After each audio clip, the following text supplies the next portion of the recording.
আসসালামু আলাইকুম। সকালের প্রতি শ্রদ্ধা ভক্তি রাখছি। আজকে আসছি আমার দয়াল জনাব আব্দুল মালেক সরকার আল চিশতি নিজামী দয়ালকে দেখার জন্য। আমার দয়াল অনেক অসুস্থ, টেকনিক্যাল একটি বেসরকারি হসপিটালে ভর্তি আছে। এখন আগের চেয়ে কিছুটা সুস্থ হয়েছে। সামনে মাসে, এই মাসের 10, 11, 12 এবং 13 তারিখ 3 দিন আমাদের কুষ্টিয়া ভেড়ামারা সলেমান শাহ আল চিশতি নিজামী দাদা পীরের দরবারে উরস। আপনারা সকলে আমন্ত্রিত এবং আমরা যাব দয়ালকে নিয়ে। আপনারা সবাই দোয়া করবেন যেন দয়াল তাড়াতাড়ি সুস্থ হয়ে তার গুরুর দরবারে গিয়ে তার মনের আকাঙ্ক্ষা, মনের দু একটি কথা ভাব প্রকাশ করতে পারে। সেই আশা মোশারফ ছেলেটা আমার ভক্ত, কিন্তু আপনারা দোয়া করবেন ওর জন্য। ও একটা কাজ করছে, আমার সারা জীবনের মতো মনে থাকবে, সারা জীবন মনে থাকবে। সেই কথাটা, কাজটা গুরু জ্ঞান না হইলে করতে পারে না। আমার জন্য আম নিয়ে গেছিল কিনা, ছিঁড়ি পয়সা 500 টাকা পাইছিল, আম নিয়ে গেছিল।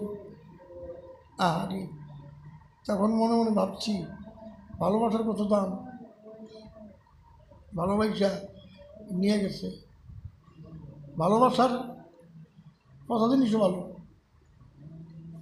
যাক, দয়ালের মুখে একটা প্রশংসা শোনা এটা অনেক সৌভাগ্যের ব্যাপার।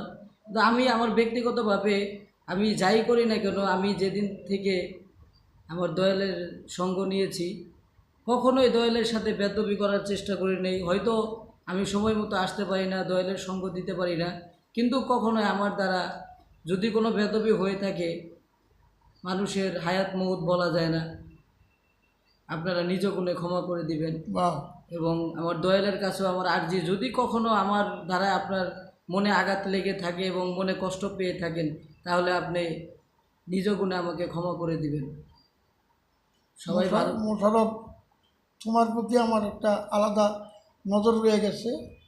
তুমি ভালো থাকো, আল্লাহ যেন তোমাকে ভালো রাখে। আমার মুখী সলেমানরা যেন তোমাকে দেখে।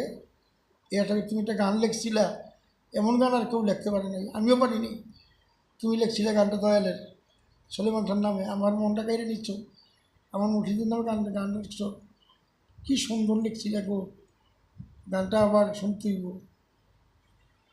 ওই গানটা সলেমান শাহ দাদা পীরের গানটা আমি আসলেও আমার জীবনের প্রথম আমার গুরুজির সাথে আমার যাওয়ার অনেক ইচ্ছা জাগছিল যে আমার দাদা পীরের দরবারে আমি যাব, কিন্তু প্রথমবার যাইতে পারি নাই। দ্বিতীয়বার দয়ালের কাছে গেছি, আমি একাই গেছিলাম, দয়ালের সাথে যাওয়ার সৌভাগ্য হয় নাই। তো একাই যাওয়ার পরে যখন আমি বাবার দরবারে ঢুকলাম, ঢোকার সাথে সাথেই আমার মাথার ভিতরে কিছু কিছু ছন্দ বাবার নামে এসে পড়ল। তখন আমি সকালবেলা ভোর 6টা বাজে, তখন আমি দয়ালের নাম শুরু করে একটা ডায়েরি নিয়ে গেছিলাম সাথে। সেই ডায়েরিটা বের করে আস্তে আস্তে কিছু ছন্দ লিখলাম গানটা। পরে গানটা আমি গাইছি। যাক, গানটা আমার দয়ালের কাছে ভালো লাগছে, এতেই আমার জীবন ধন্য। আর কিছু চাওয়ার নাই।